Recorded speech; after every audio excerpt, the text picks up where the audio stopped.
Ну, мабуть, Володимиру Зеленському не так передають інформацію. Мабуть, люди, які довкола нього, і значна частина з яких нікуди не поділася, вони не хочуть випускати президента з цієї бульбашки, в якій він знаходиться. Самому президенту, можливо, неприємно слухати від цих людей певні речі, які просто тотально розходяться з його баченням тих процесів, які є на сьогоднішній день в світі, і які стосуються безпосередньо України. Да?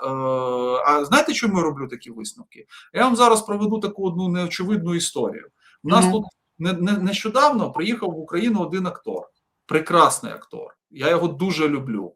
Він отримав 3-й Оскар. Геніальна гра в фільмі «Одна битва за іншою». Реально, це просто супер. Ми коли там з дружиною дивилися, я відразу сказав, це Оскар. Це от реально буде Оскар за роль другого плану, тому що так зіграти, це такого нациста фактично. Да, ідеального покидька. Так, ідеального покидька, расиста такого, але з ідеями, з певними якимись там речами. Але я до чого веду?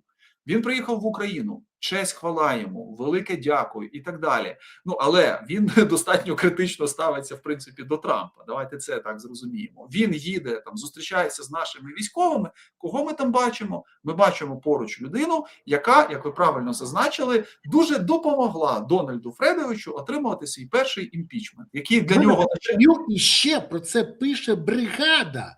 Не людина, не Шон Пен, а пише бригада на своїй офіційній сторінці, викладає, я розумію, що бригаду нагнули по повній. Ні, я думаю, що, дивіться, вони з одного боку написали класно, тому що для них це дійсно, це дуже важливо. Да? Приїхала людина, яка їх підтримує, яка їм дякує, але, примазався до цієї людини один колишній глава Офісу президента. Але ж проблема в чому? Ми ж дорослі люди, ми ж прекрасно розуміємо, що таке без санкції згори зробити не можна. От мене питає, він взагалі на правах кого приїхав? Супроводжуюча, гіда, охоронця. Да? Що це взагалі таке? Це ж треба дозвіл там, від головнокомандувача, верховного головнокомандувача і так далі. Але це ж створює картинку, і ця картинка потім попаде кудись туди, і хтось зайде Трампу і скаже, бачите, вони ж продовжують мутити там і всередині країни щось таке робити. А у Трампа до зірок дуже таке хворобливе ставлення. Одна історія, коли би просто був шампен, він би слова там не сказав. А інша історія, коли він там побачить колишню впливову політичну фігуру, яка, судячи з усього, нікуди не збирається діватися. І, мабуть, там теж впливає на ті процеси, про які ми з вами говоримо. Тому я боюся, що зараз люди, які могли би дійсно допомогти, не з'являться. Зеленський вважає, що в нього є люфт.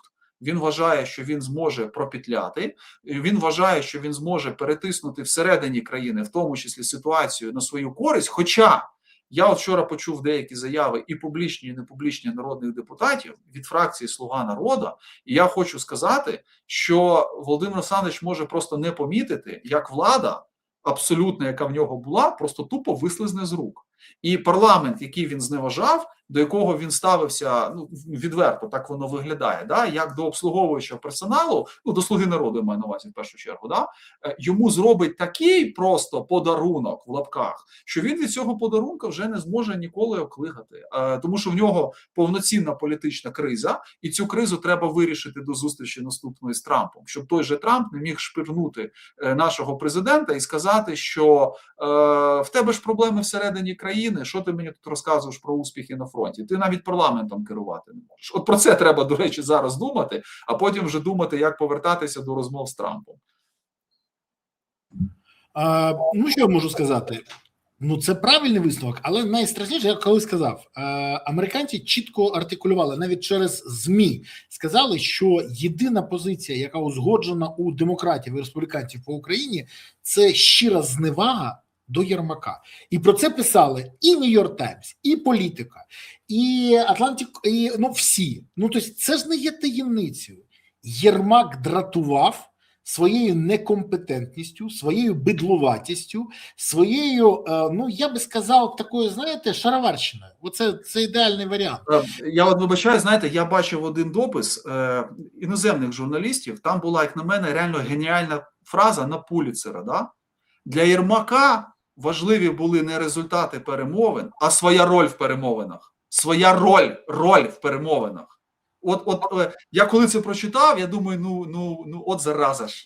вміє писати, да? І Аж далі. прям заздрив. Це так чітко підмітити, і це люди, які мали ж явно якийсь фідбек від американської делегації, які просто розказують, що, шановні, ми зустрілися про серйозні речі, а він якби тут себе вип'ячує постійно. Тому, звісно, у нас потім серйозно дійсно покращилися відносини з делегацією, тому що хто би там як не ставився до Буданова, у Буданова чіткий підхід. Є мета, є якісь завдання, давай виконувати. Кислиця з'явився, фаховий дипломат, який нормально почав, нарешті-решт йому дали можливість працювати. І багато, дивіться, багато що змінилося. Перемовини пішли про обмін, ще якісь там речі. Але, я от просто по цій поїздці зрозумів, що Єрмак нікуди не збирається йти. То він трошки причаївся, але це вже ж піар-компанія. Спочатку Національна асоціація адвокатів України. Потім, значить, засідання окремої групи, які під нього створили. Причому група, чисто ж піарна історія. Захист інтересів громадян України, постраждалих від агресії. Грошова історія, відбудова України. Це ж мільярди, да, які будуть іти. І тут, хопа, от Шон Пен. Зараз ще трошки почекаємо, буде якась прес-конференція або YouTube-канал Єрмака, на якому він буде розказувати кожен день, що відбувається в країні, і як було добре, коли він керував Офісом президента. І все. А по НАБУ тиша. Правда, я не знаю, що там тепер в НАБУ робити після ваших розмов. До речі, ви звернули увагу, що ніякої реакції взагалі мовчать? В мене вчора запитали на стрімі в мене, на каналі, запитують глядачі. Ви бачили от те, що було у пана Берези, значить, з паном Кривоносом, да? Я спочатку, чесно, просто, стільки було вчора роботи, спочатку не допер, який Кривоніс, вони кажуть, про НАБУ який. Я кажу, історія про сина. І я тоді вчора ще навіть сказав, що взагалі-то НАБУ треба було вийти відразу на прес-конференцію, пану Кривоносу пояснити, тому що це суспільно важлива інформація. Тому що, якщо є такі речі, і вони були десь озвучені, або спростуйте, або там скажіть, ви мене не так зрозуміли, це наклеп. А тиша, вона промовиста. Слухайте, коли тиша, то це ж іноді краще зрозуміло, ніж коли починаєш щось коментувати. І зразу всі зрозуміли, на якому гачку тримає Офіс президента Кривоноса. Да. Це, до речі, пояснює, чому Єрмак досі не отримав підозру, чому по Баканову ніяких дій і багато інших моментів. В НАБУ, для тих, хто не знає, є дві структури, фактично. Одна керується, скажімо так, зовні, і це визнають всі, а одна керується Кривоносом. Та, яка керована Кривоносом, Офіс влаштовує, а та, яка керується зовні, там історія якраз по Єрмаку, там історія по нардепу Кісілю, як той самий «Слуга народу», на якого навіть дім Зеленського був переписаний, якого взяла НАБУ на хабарі, на скупці, вони кажуть, скупка голосів при голосуванні. І, до речі, після цього почався конвертний геноцид. Кажуть, страшна історія. Не отримують конверти слуги, вимагають покращення життя. Це проте окрема історія. Так от тут найцікавіше. Ми бачимо, що Магомед Расулов – це була історія Міндічгейт, Гусаров – це історія по Кісілю. Ми бачимо, що відбулося. А далі найцікавіше. Декілька днів тому був такий закритий захід у Соні Кошкіної. Туди був запрошений і пан Кривонос. Там йому поставили запитання. Ви будете якось комунікувати? Він знайшов геніальну відповідь. Це все СБУшники. І це їх історія. Ми ніяк коментувати не будемо. Де я і де СБУшники? СБУ, ДВКР, СБУ мене намагалися і політично, ДЗНД займалися по команді Татарова. Але ж ще раз кажу, яка комунікація? І я людину запитую, а як таке може бути? Це ж маячня. А він каже, а скажи мені, а з яким антикризом йому виходити? Казати, це все неправда? А тут ти викладаєш всі документи, рішення судів, зміни в його історії з сином, псевдосином, далі допит і з'ясовуються ганебні речі. А він ще й про це не повідомив в анкеті своїй, який повинен був повідомити при початку конкурсу. Да. Ти розумієш, тут фактова історія. Як він буде з цим щось говорити?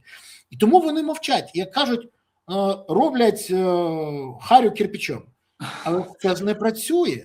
Так, не працює. При поганій грі, да. І ми розуміємо, ще раз, вся Україна зараз розуміє, чому Офіс, до речі, бачите, Офіс мовчить теж. Тому що Семен – це їх людина. Кривонос – це людина Офісу. І їх він задовільняє. Хочу нагадати, для тих, хто забув, Кривоноса призначили зразу. А Клименка, очільника САП, вимушені були призначити тільки після вимоги Європейського Союзу. Хто забув? Пригадайте це, поєднайте все це, і у вас пазл складеться. І тому те, що зараз мовчать, ну а що їм казати? Він повинен виходити і казати, ну, визнавати. Або казати, це брехня. Брехня, тоді, будь ласка, наступний набір документів. Тому намагання казати, це все неправда на закритих заходах не допомагає. І більше того, ще більше запитань, а що ще вимагати буде Офіс, щоб не чіпати цю тему? До речі, і через СБУ теж. От дуже цікаво.